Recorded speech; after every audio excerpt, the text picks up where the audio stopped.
నీ పరిచయం నాలో 16th చాప్టర్. సింగపూర్ ఎయిర్పోర్ట్లో విమానం టేకాఫ్ అవుతున్నప్పుడు అర్జున్ కిటికీ బయట ఆకాశం వైపు చూశాడు. హైదరాబాద్ మబ్బుల కింద మాయమవుతున్నాయి. కానీ ప్రతి మబ్బు చినుకులో మాధవి ముఖం కనిపిస్తుంది. ఆయన గుండెల్లో ఒక మాట ప్రతిధ్వనించింది. ఇది విడిపోవడం కాదు, కొత్త ఆరంభం. మాధవి అప్పటికే హైదరాబాద్లో కొత్త ప్రాజెక్ట్పై పని మొదలుపెట్టింది.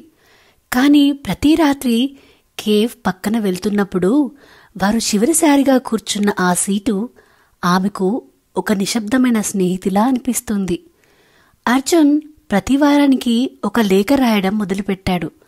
ఈమెయిల్ కాదు, నిజమైన పేపర్ లేఖ. ఎందుకంటే అతనికి అనిపించింది లేఖలోని అక్షరాలు ఆమె చేతికి తాకుతాయని. మొదటి లేఖలో అతను ఇలా రాశాడు: మాధవి, ఇక్కడి ఆకాశం వేరేలా ఉన్నా వాన చినుకులు అదే శబ్దంతో కురుస్తున్నాయి. నీ నవ్వు మిస్ అవుతున్నా, కానీ నీ నమ్మకం నాకు తోడుగా ఉంది. మాధవి ఆ లేఖను చదివి తన డైరీలో దాచుకుంది. ప్రతి లేఖలో ఆమె మనసులో కొత్త బలం పెరిగింది. ఒకరోజు రాత్రి సిమ్రన్ ఆమె దగ్గరకు వచ్చింది. మాధవి, నేను సింగపూర్ వెళ్తున్నాను. గ్లోబల్ టెక్తో మీటింగ్ ఉంది. ఏదైనా మెసేజ్ చెప్పాలనుకుంటున్నావా అని అడిగింది. మాధవి కాసేపు ఆలోచించి చిన్న కవర్లో ఒక లేఖ ఇచ్చింది. ఇది అర్జున్కి ఇవ్వు, కానీ నువ్వు చదవద్దు అని. సిమ్రన్ నవ్వింది. తప్పకుండా అని చెప్పి వెళ్ళింది. కొన్ని రోజుల తర్వాత అర్జున్ ఆ లేఖ తెరిచాడు. అందులో ఒకే వాక్యం ఉంది: నువ్వు వెనక్కి వచ్చే రోజు కోసం నేను వానను నిలిపేస్తాను అని. ఆ లేఖ చదివిన అర్జున్ కళ్ళల్లో కన్నీళ్లు మెరిశాయి. తన డెస్క్ పక్కన మాధవి ఫోటో పెట్టుకున్నాడు.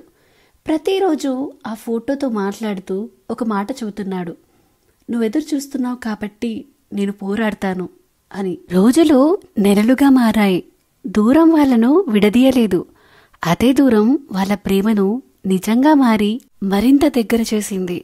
మాధవి తన డైరీలో రాసింది: ప్రేమ అంటే దగ్గరగా ఉండడం కాదు, ఎప్పుడూ ఒకరి మనసులో ఒకరు నివసించడం. ఆ రాత్రి హైదరాబాద్లో వాన మొదలైంది.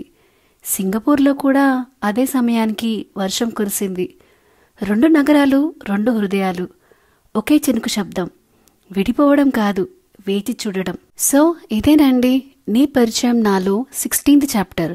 ఈ వీడియో కనుక మీకు నచ్చినట్టయితే ప్లీజ్ లైక్, షేర్, కామెంట్ చేయండి. అలాగే ఇలాంటి మరిన్ని వీడియోస్ కోసమని మన ఛానల్ ద నావెల్ విస్పరర్ని సబ్స్క్రైబ్ చేసుకోండి.